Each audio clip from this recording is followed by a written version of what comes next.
Now, I can't be the only person that was interested in The Fall Guy because of its star-studded cast, the premise, and genre. But let's be real, the biggest pull might just be the director David Leitch. You know him, you love his work. Okay, I'm assuming, but I feel like it's a safe assumption. Leitch is behind hit after hit with action-packed movies like Atomic Blonde, Deadpool 2, Hobbs & Shaw, and Bullet Train, not to mention his role as executive producer on the John Wick films and 2021's Kate. Leitch has a knack for delivering thrilling, visually stunning movies with incredible action. But does his latest release, The Fall Guy, measure up?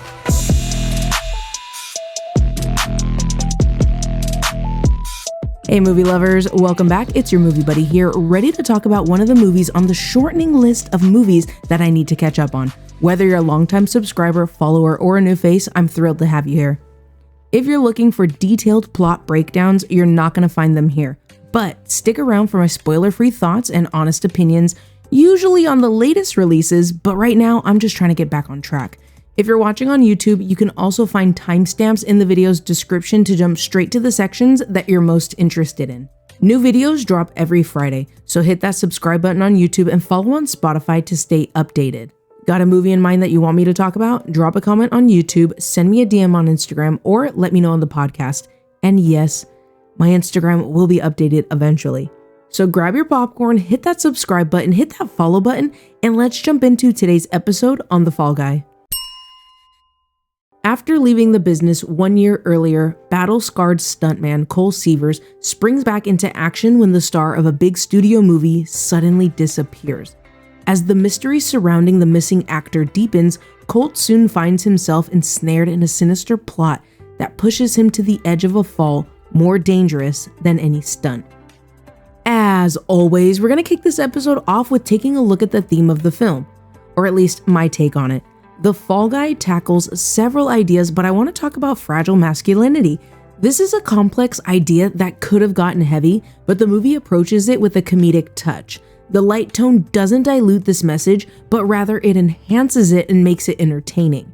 Ryan Gosling's portrayal of Colt Seavers is central to this theme as he struggles to be that guy all the time. I think this idea is so interesting and it's refreshing to see so plainly and well written.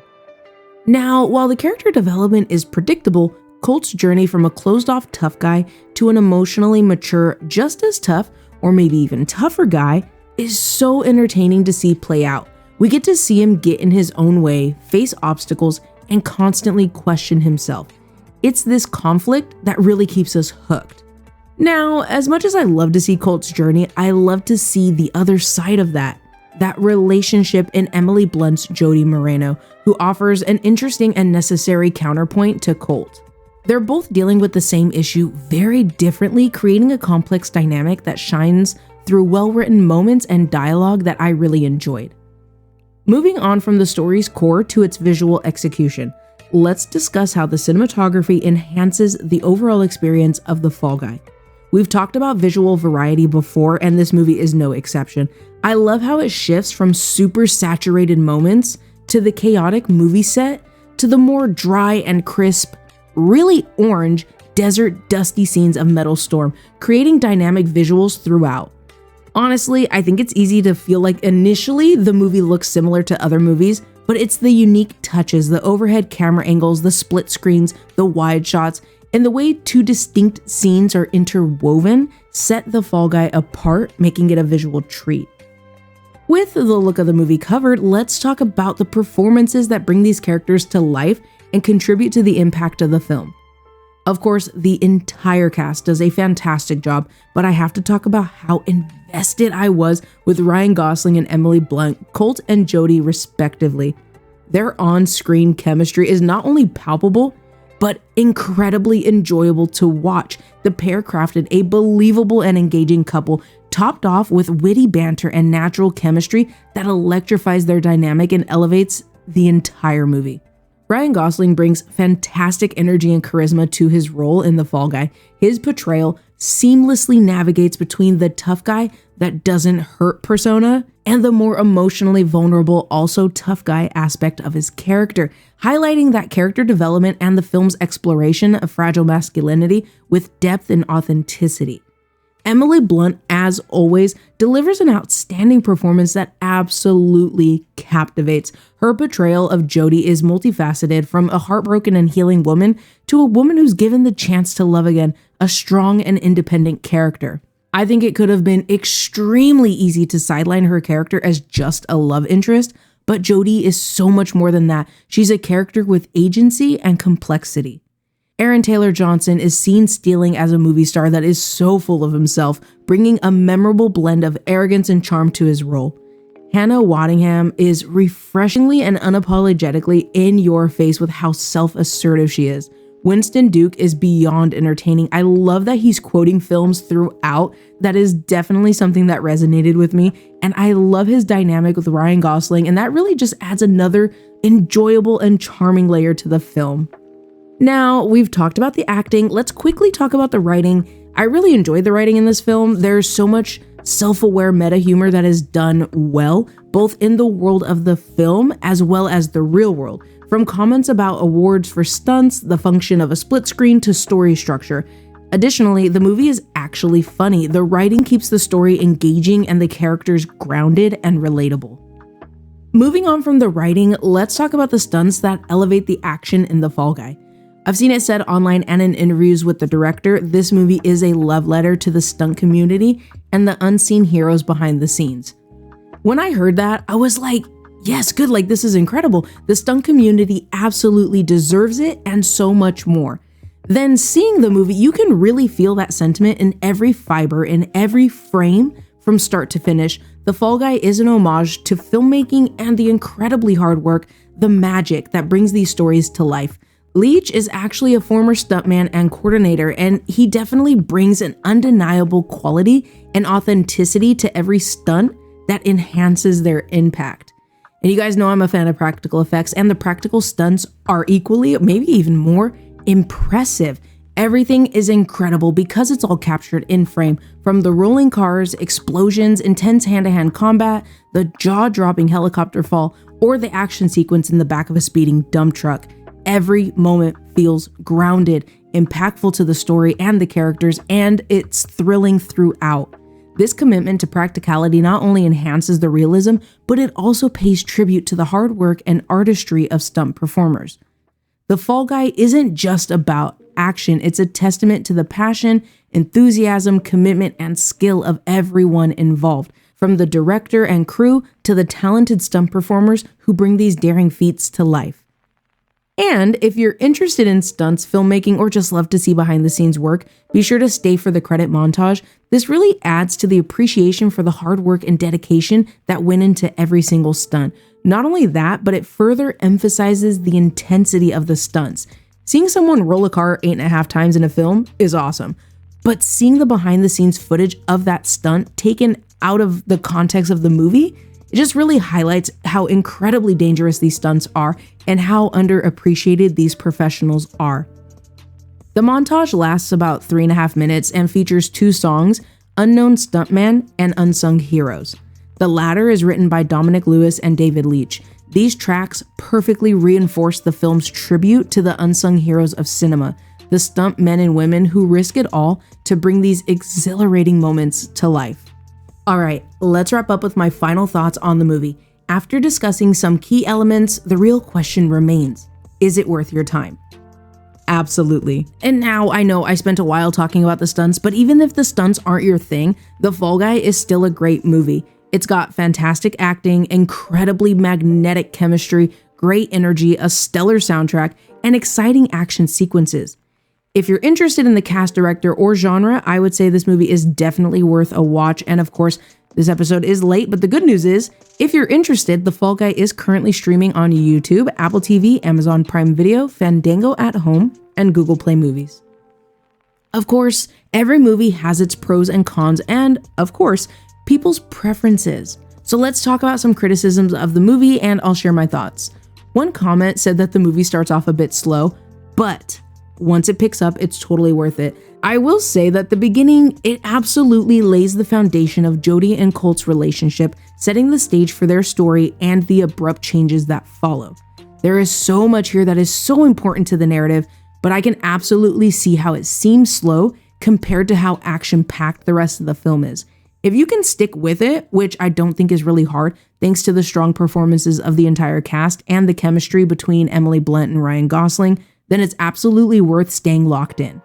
Once you're locked in, stay there because the movie is 2 hours and 5 minutes. Most of the reviews I read said that the movie was too long, but a lot of them went on to say that the movie was so much fun that they didn't care how long the runtime was. I can absolutely see this because I think about an hour and a half to an hour and 45 minutes into the movie, I felt like, based on typical storylines we are used to seeing, I felt like it should have ended or at least started wrapping up, but you know that there is so much more story to tell and you stay invested because of the engaging characters and the story. So those were some comments and reviews that I can totally understand. I can see where they're coming from, even if I don't necessarily agree with them. Now, onto some comments that I don't fully agree with, and that's okay. These people aren't wrong. I just want to give you guys a range of feedback here. Some reviews mentioned pacing issues. They felt like some scenes just dragged on, and that at times, the plot was going in circles without progressing forward. Another person said that the cinematography was uninspired and the music was forgettable. Another reviewer felt the story could have been better written, saying that the romance was repetitive and sidelined the main story. I mean, the romance is the main story and the parallels add depth. I digress. The last one talks about the lack of a coherent storyline, the plot wanders without focus, and that any attempt at building suspense falls flat. They go on to say, and this is probably the one thing I would actually say that I felt watching the movie in theaters for the first time. The story is predictable. They say that because the movie is predictable, that there is little room for surprise or intrigue. If you've been here for a while, then you might already know, I don't mind a predictable story. Just make it fun, make it interesting, make it unique. Check, check, check. Have you had the chance to watch The Fall Guy yet? If not, what's holding you back? Is it not your cup of tea, not your usual genre? I'm really curious to hear your thoughts after today's episode. And if you've already watched it, I want to know your take. Did you love it? Did you hate it? Or did you fall somewhere in between? Share your thoughts, opinions, and reactions in the comments below. I'm all ears and I can't wait to hear from you. I honestly think this is a fantastic movie. And yeah, it's easy to nitpick. Any film can have its faults. But The Fall Guy is still an entertaining movie with genuine comedic moments that had me laughing and a romance that kept me thoroughly invested. I am a fan of David Leitch and several of his films we talked about at the top of the episode, including John Wick, Atomic Blonde, and Deadpool 2. I have to say, he did not miss with this one. Leitch delivers a fantastic action comedy that is packed with stunts, while also crafting a tribute to the often thankless role of the stunt professionals who bring jaw-dropping action to life.